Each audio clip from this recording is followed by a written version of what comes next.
It's truly terrible. Alright, I think we're good here. Yeah, that's alright. Yep. See you later. Bye.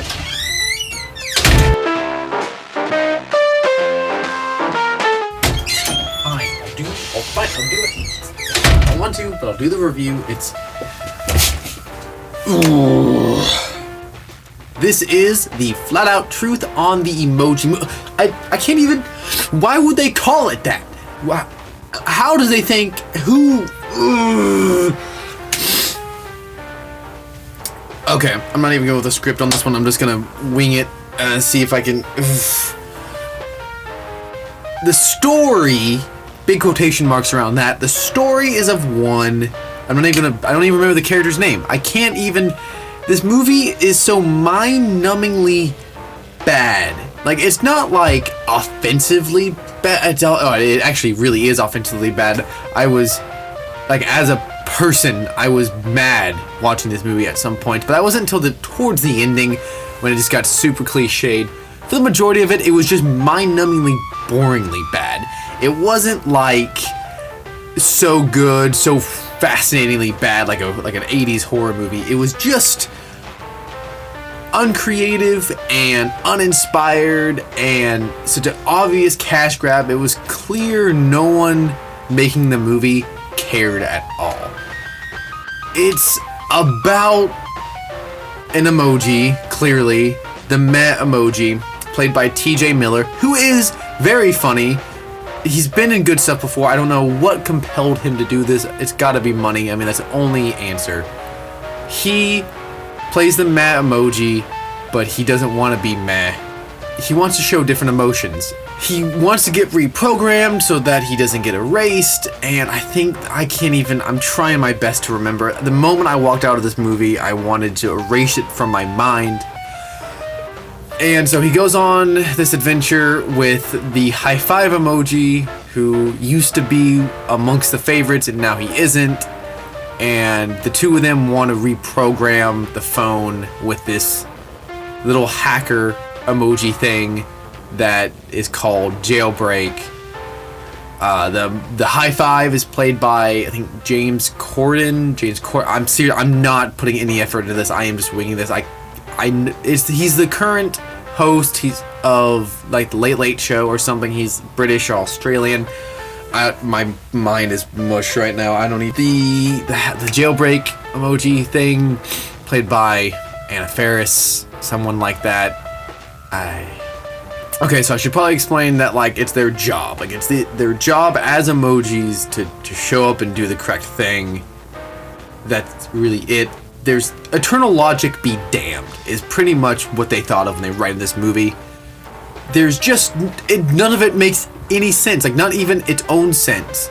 Like, this movie is clearly trying to rip off the Lego Movie, and it's trying to rip off Inside Out, and it's trying to rip off Wreck-It Ralph. It is those three movies very, very distinctly. Whoever owns copyright to those three movies should sue whoever made this. But at least those three movies, their internal logic makes sense. Like, they really went to great depths in those three movies to make their worlds make sense. Emoji movies, they start hopping between apps, and nothing in this world works when any sort of its own logic is applied to it. There's no characters can be killed, but they can't be killed. There's no conflict, there's no tension when anything is happening. I'm just sitting there watching this ridiculous series of events unfold, and I just didn't care. What else is bad about it? I mean, everything. Besides everything.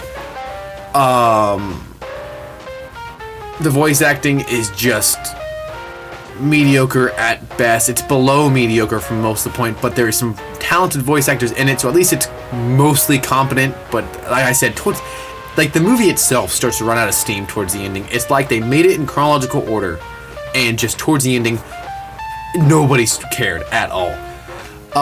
It's just so bad. I am struggling to come up with creative ways to keep saying the same point. There's just no reason for this movie to exist. Seriously, those three movies that it's copying, just go watch those. Wreck-It Ralph is great. Lego Movie is great. Inside Out is great. Just watch those. Oh man. The only thing I could possibly compliment this movie on is the animation is decent. Like, it's not mind-blowing, but it's not bad. It's above average, I would say. It looks decent, the colors are good, and you know, it's fine. Okay, there is one other good thing about this movie, is that before it there was a Hotel Transylvania short, which was a very pleasant surprise because I love Hotel Transylvania. And the short is not amazing, but it did make me laugh. And that almost sets a bad precedent going into the movie because I didn't laugh through the entire movie, which, especially when I want to laugh, it's pretty easy to make me laugh. This movie is just the worst. And I would also like to point out that the theater I was in, while it was mostly empty, there were some people in there. It was silent through most of the movie. Even the people that had paid to see it, they expected something good out of it, were not laughing. So there's me, the film critic, hates it, but also the audience I was with hated it as well. And all of the characters are one note. Like every character will make the same joke for the entire movie.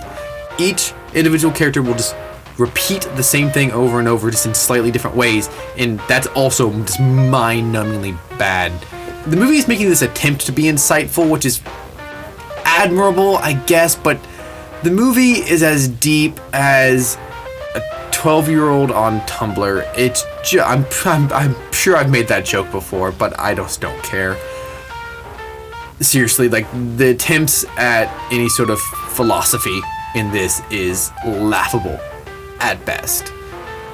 And yeah, that's so just, it's weird. At this point, it seems like Sony is just in the business of pissing people off with Amazing Spider-Man 1 and 2 and Pixels and Goosebumps, and I'm sure some other the Smurfs movies, and it just, they want to make us angry.